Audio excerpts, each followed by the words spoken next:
Good morning, brothers and sisters. Bonjour frères et sœurs. En ma qualité de disciple de notre Sauveur Jésus-Christ, j'étais impatient de participer à cette conférence à distance rassemblant des personnes du monde entier. Cette année a été des plus inhabituelles. Pour moi, elle a commencé par la tâche que m'a confiée la première présidence de consacrer un saint temple au Seigneur à Durban, en Afrique du Sud. Je n'oublierai jamais la splendeur du bâtiment. Mais plus que le cadre, je chérirai toujours la dignité des gens qui s'étaient si bien préparés à entrer dans cet édifice sacré. Ils sont venus prêts à recevoir l'une des bénédictions suprêmes du rétablissement, la consécration d'une maison du Seigneur. Ils sont venus le cœur rempli d'amour pour lui et pour son expiation.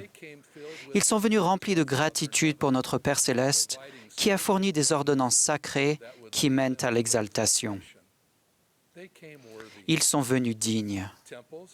Les temples, où qu'ils soient, s'élèvent au-dessus des voies du monde.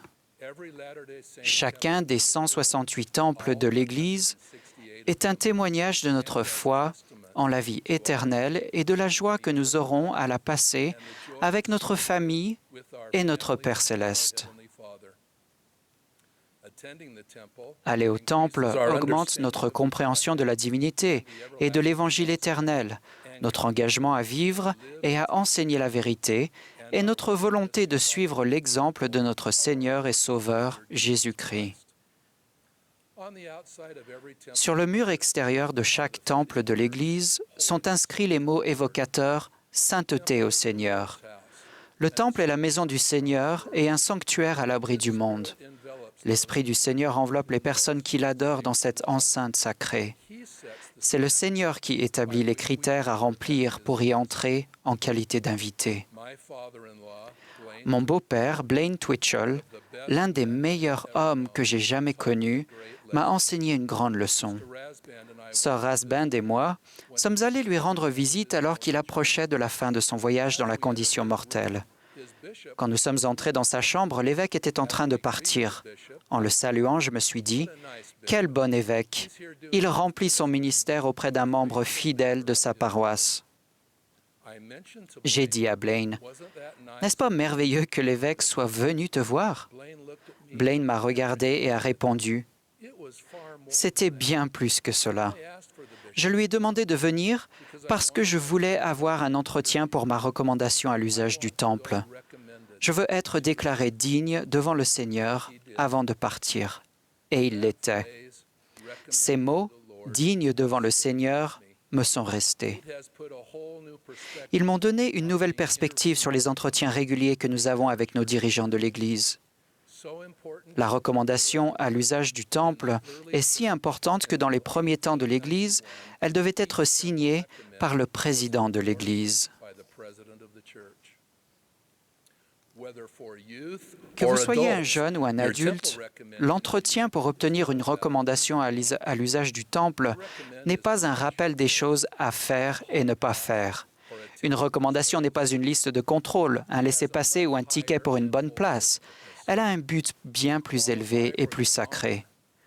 Pour vous qualifier afin d'avoir l'honneur de détenir une recommandation à l'usage du temple, vous devez vivre en harmonie avec les enseignements de l'Église de Jésus-Christ des saints des derniers jours. Lors de votre entretien, l'occasion vous est donnée de sonder votre âme concernant votre foi en Jésus-Christ et en son expiation. Vous avez la bénédiction d'exprimer votre témoignage de l'Évangile rétabli, de dire que vous êtes disposé à soutenir les personnes que le Seigneur a appelées pour diriger son Église, que vous avez foi en la doctrine de l'Évangile, que vous assumez vos responsabilités familiales, que vous êtes honnête, chaste, fidèle, obéissant, que vous observez la parole de sagesse, la loi de la dîme, et que vous sanctifiez le jour du sabbat. Ces principes sont le socle d'une vie dévouée à Jésus-Christ et à son œuvre. Votre recommandation reflète votre intention spirituelle profonde de vous efforcer de vivre les lois du Seigneur et d'aimer ce qu'il aime, l'humilité, la douceur, la constance, la charité, le courage, la compassion, la miséricorde et l'obéissance. et vous vous engagez à suivre ces principes quand vous signez ce document sacré.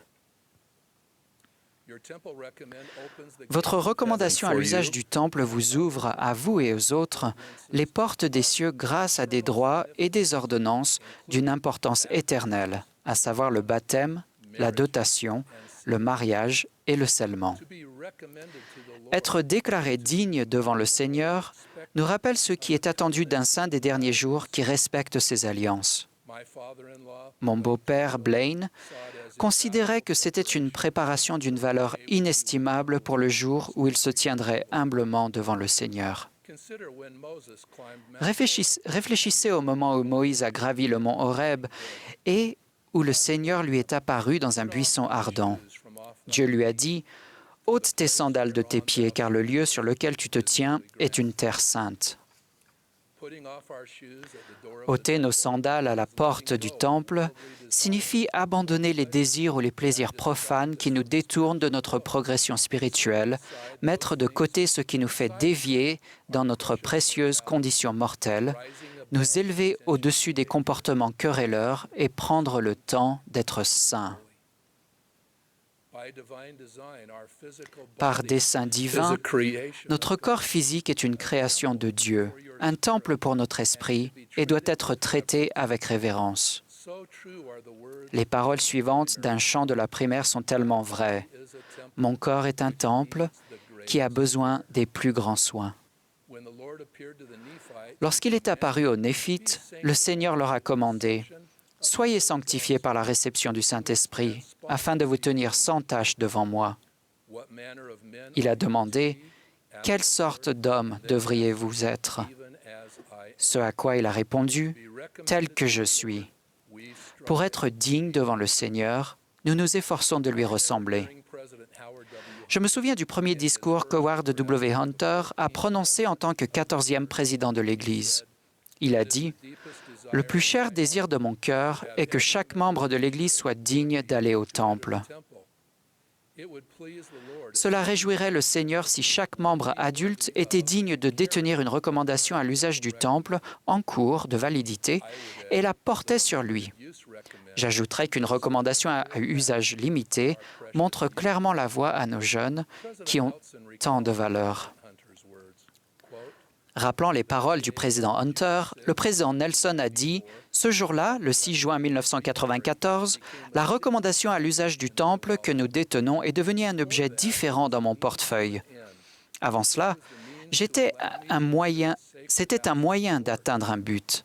C'était le moyen de me permettre d'entrer dans une des saintes maisons du Seigneur, mais après cette déclaration, c'est devenu une fin en soi. C'est devenu mon insigne d'obéissance à un prophète de Dieu. » Fin de citation.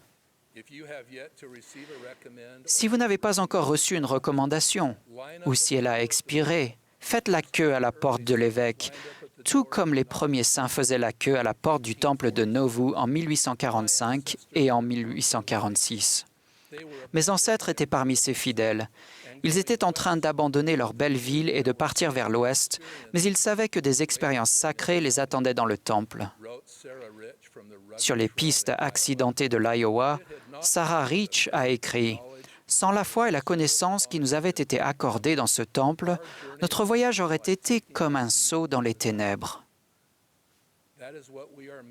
C'est ce qui arrivera si nous traversons cette vie seule, sans l'inspiration et la paix promises dans le temple. Commencez dès maintenant le processus qui vous permettra d'être digne devant le Seigneur, afin que son Esprit soit avec vous en abondance et que, grâce à ces principes, vous ayez la conscience en paix. Les dirigeants des jeunes, le président du Collège des anciens, la présidente de la Société de secours et les frères et sœurs de service pastoral vous aideront à vous préparer et votre évêque ou président de branche vous guidera avec amour. Depuis quelque temps, les temples sont fermés ou leur usage est limité. Pour le président Nelson et ceux d'entre nous qui servent à ses côtés, la décision inspirée de fermer les temples a été déchirante et accompagné d'inquiétude. Le président Nelson s'est lui-même demandé « Que dirais-je à Joseph Smith, le prophète? Que dirais-je à Brigham Young, Wilford Woodruff et aux autres présidents qui leur ont succédé jusqu'à Thomas S. Monson ?» Aujourd'hui, nous rouvrons les temples progressivement pour les scellements et les dotations en petit nombre, et nous en sommes reconnaissants. Cependant, la nécessité d'être digne d'aller au temple n'a jamais été suspendue. Permettez-moi de souligner le fait que vous ayez accès à un temple ou non, vous avez besoin d'une recommandation à l'usage du temple afin de demeurer fermement sur le chemin des alliances. À la fin de l'année dernière, Sir Asband et moi étions en déplacement en Nouvelle-Zélande pour parler à un grand groupe de jeunes adultes seuls. Ils n'avaient pas un accès facile au temple. Celui d'Hamilton était en cours de rénovation et ils attendaient la cérémonie de début des travaux du temple d'Auckland. Je me suis cependant senti poussé à les encourager à renouveler ou à recevoir leur recommandation à l'usage du temple. Ils ne pourraient pas la présenter au temple, mais ils se présenteraient devant le Seigneur, purs et prêts à le servir.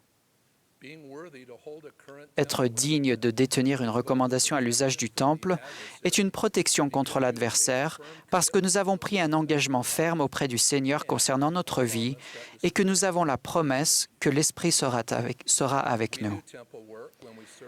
Nous faisons l'œuvre du temple lorsque nous recherchons nos ancêtres et envoyons leurs noms pour des ordonnances. Même si nos temples sont fermés, nous pouvons faire des recherches généalogiques. Avec l'Esprit de Dieu dans le cœur, nous nous tenons à leur place pour qu'ils soient dignes devant le Seigneur. Quand j'étais directeur exécutif du département du Temple, j'ai souvent entendu le président Hinckley citer ce passage des Écritures dans lequel le Seigneur parle du Temple de Nauvoo. « Que l'œuvre de mon Temple et toutes les œuvres que je vous ai assignées soient poursuivies et ne cessent pas. Redoublez de diligence, de persévérance, de patience et d'œuvre, et vous ne perdrez pas votre récompense, dit le Seigneur des armées. »